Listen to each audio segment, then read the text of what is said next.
Petronas buang 5,000 pekerja. Benar, tapi ayat itu jahat. Seperti mana langkah kerajaan melakukan subsidi bersasar, pembangkang gunakan ayat tarik subsidi. Ayat yang lebih tepat adalah Petronas lakukan pengurangan pekerja. Sama, tapi tidak serupa. Satu dilihat kejam, satu dilihat bijak. Baiklah, saya akan memudahkan bicara dengan tidak terlalu teknikal untuk rakyat di pihak pembangkang memahami isu ini. Dalam perniagaan, tindakan tersebut ia langsung tidak mengejutkan. Less income bermakna less overhead. Pembuangan atau pengurangan pekerja adalah perkara yang biasa berlaku dalam perniagaan, sering disebabkan oleh pelbagai faktor seperti pengurangan perbelanjaan, penyusunan semula perniagaan, atau prestasi yang lemah. Syarikat seperti Shell, ExxonMobil dan BP juga lakukan perkara sama. IBM pula membuang 3,900 tenaga kerja mereka di peringkat global. Pada tahun 1997 berlaku Asian Financial Crisis. Malaysia juga antara negara yang affected dalam krisis ini. Rakan saya di TV3 beribu dibuang kerja apabila syarikat penyiaran itu melakukan pengurangan pekerja. Celcom dan seluruh bank turut melakukan perkara yang sama dengan menawarkan VSS. Kaki tangan ketika itu akur dan mungkin juga ketika itu tiada media sosial untuk salahkan Mahathir. Saya selalu kritik pembangkang jangan membodohkan orang Melayu yang lemah ini. Terbaru, Hishamuddin Rais kata, pembangkang bebal, bodoh, bangang, bingai. Anwar harus berterima kasih kerana Perikatan Pimpinan Perikatan Nasional bebal, bodoh, bangang, bingai. Kita nak beri makanan murah dia bangkang. Dan mungkin juga menyebabkan mereka terdedah kepada kanser, autoimmune disease, autisma dan sebagainya. Kita nak baiki kehidupan rumah flat, mereka bangkang. Mereka tak faham fungsi pembangkang. Pembangkang bukan kerja membangkang 24 jam, tetapi berikan idea yang baik sebagai check and balance untuk kerajaan. Dalam isu Petronas, pembangkang tuduh kerajaan kejam. Ia bukan kejam, tapi ia adalah kebijaksanaan menguruskan perniagaan, atau dalam kerajaan ia adalah tata kelola yang baik. Muhyiddin menyifatkan tindakan pemberhentian secara besar-besaran itu sebagai tidak berperi kemanusiaan. Petronas buat untung, tapi pekerja terbuang. Kita bernasib baik Muhyiddin tidak lagi menjadi Perdana Menteri. Maka pada hari ini saya meletakkan jawatan sebagai Perdana Menteri. Anda masih ingat bagaimana Muhyiddin menguruskan negara dalam masa yang singkat, beratus bilion hutang baru negara dibuat. Muhyiddin hanya menggula-gulakan rakyat tanpa memikirkan masa depan negara dan masa depan rakyat sendiri. Apabila rakyat meminta bantuan, dia gunakan wang tabung rakyat sendiri melalui KWSP untuk menggunakan wang simpanan tersebut. Anda boleh tanya mana-mana pakar ekonomi, adakah tindakan itu wajar? Pasti 100% mereka berkata, tindakan itu hanya bersifat populis, tetapi sebenarnya menjahanamkan masa depan negara dan rakyat. Benar kata Muhyiddin, Petronas masih untung, tapi dalam perniagaan, keuntungan yang sedikit untuk jangka masa panjang, ia dikatakan sebagai rugi dan bukannya untung. Kesan daripada kemahuan Sarawak mengambil hasil minyak negara untuk negeri tersebut, Petronas bakal kekurangan hasil lebih kurang 30%, melibatkan berpuluh bilion ringgit. Saya anggap Muhyiddin seorang yang boros, tak pandai berniaga. Itulah yang terjadi kepada negeri-negeri yang diuruskan pembangkang. Anwar berani mengambil tindakan tidak populis. Sebab itu kalau kita nak belanjakan, kita kena teliti. Ini soal governance. Ini yang dilakukan oleh Omar Abdul Aziz. Governance. Dia tahu akan teruk dihentam rakyat, terutama orang Melayu yang terkenal sebagai bangsa subsidi. Pantang subsidi bersasar dilakukan, merekalah yang terpaling amok. Yang lucu, makcik jual goreng pisang yang mengamuk. Sedangkan dia tidak terlibat, tetapi taukai restoran 5 bintang yang jual nasi goreng RM45 sepinggan tidak berkata apa-apa. Sebab apa ia berlaku? Sebab mereka dipergunakan atau diperbodohkan oleh orang politik. Kita ambil contoh, calon Perdana Menteri dari PAS menguruskan negeri. Terengganu yang berpopulasi hanya 1.2 juta dan FDI hanya 4 bilion ringgit. tetapi penjawat awamnya sebanyak 14,457 dan gaji menteri besarnya RM30,000.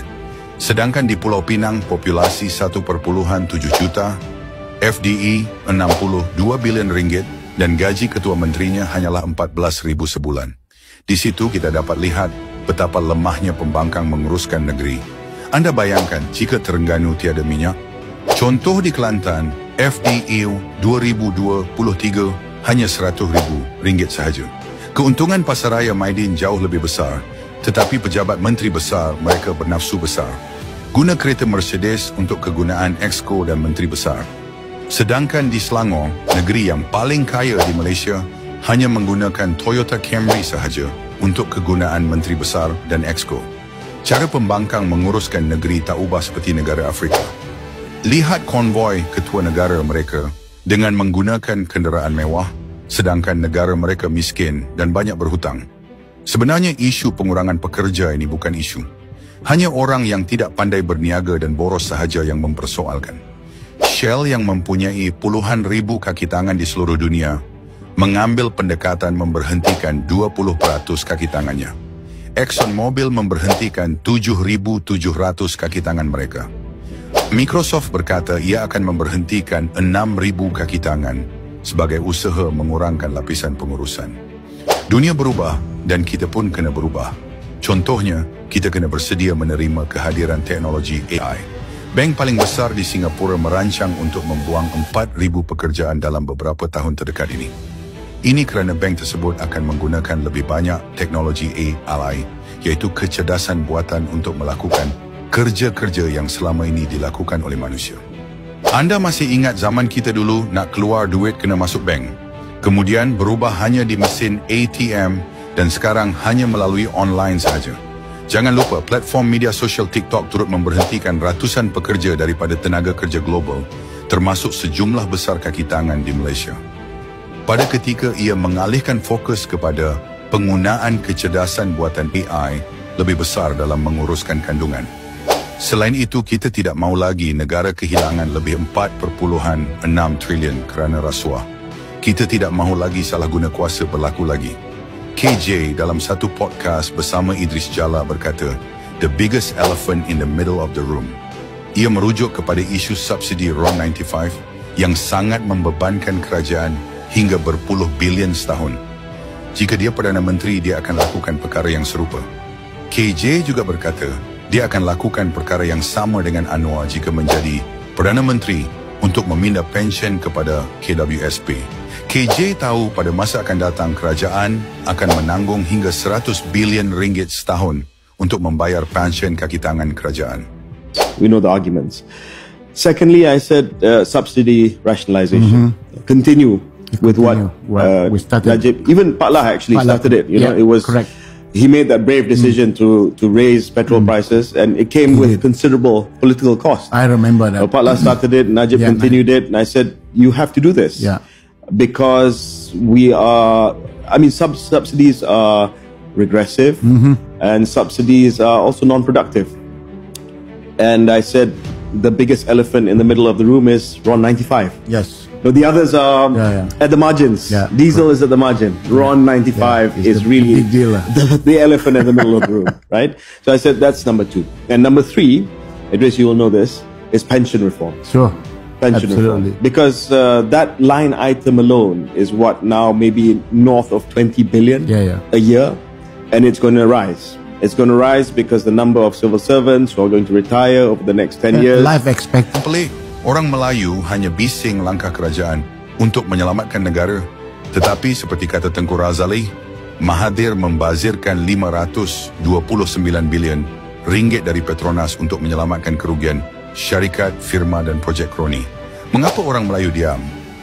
Orang yang bijak menguruskan kewangan, dia memikirkan tentang perbelanjaan dan simpanan 10 hingga 20 tahun akan datang.